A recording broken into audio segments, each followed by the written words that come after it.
Bon alors attention, je vais faire un slam. Allez, on y va.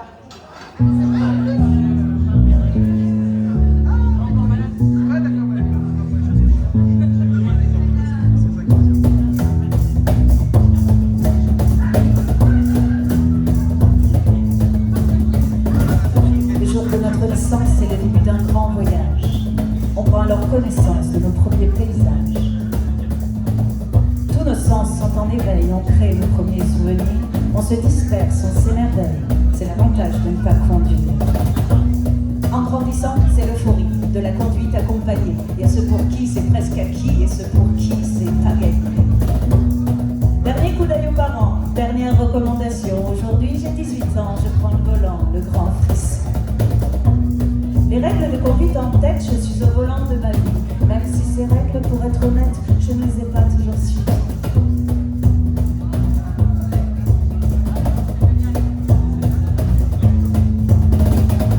Certains, c'est épatant, tracent déjà leur itinéraire. Ils sont si sages, tellement patients qu'ils s'arrêtent presque au feu vert.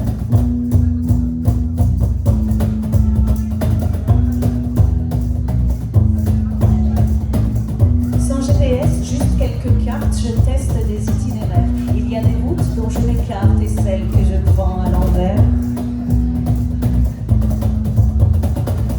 En grandissant, paraît-il, les chemins rétréciront. Il ne sera plus si facile de changer de direction. On croise souvent un bouquet de fleurs, parure morbide à ces barrières. Pour oublier que j'ai si peur, je défie la vie et j'accélère.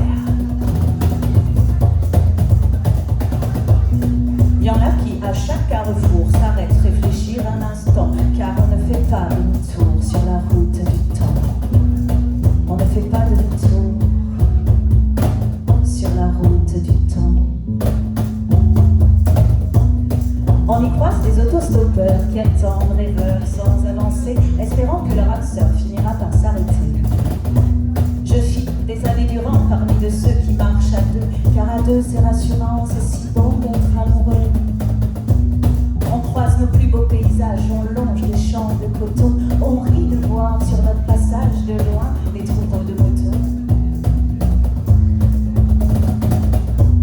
Un jour, fin du covoiturage, chacun veut prendre sa direction. C'est un dangereux virage qu'il faut prendre avec précaution.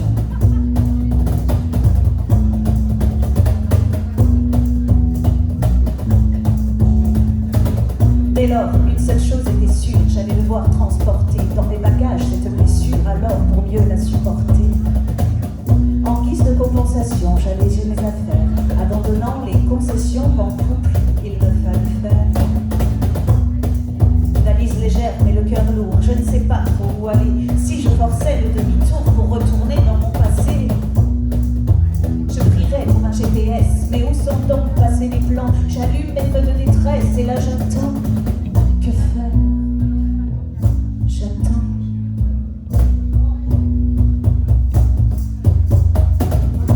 Je prends une voiture au hasard, le mec conduit les yeux bandés. On joue au jeu du désespoir, il n'y a plus de route, on est paumé. Et savez-vous, dans le désert, il est très simple de s'enliser. De marche avant, en marche arrière, je crois qu'il va falloir marcher.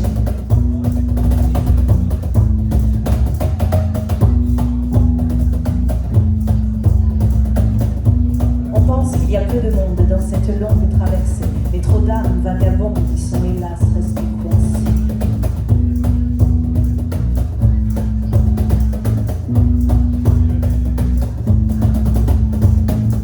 Aujourd'hui, j'ai repris la route, et peu importe où elle me mène, je réfléchis quand j'ai des doutes et je suis bien plus sereine. J'ai repris le covoiturage en trouvant l'homme de ma vie. Un bébé commence le voyage, le passager maintenant. C'est lui, le passager maintenant, c'est lui. Mon bébé qui a bien grandi.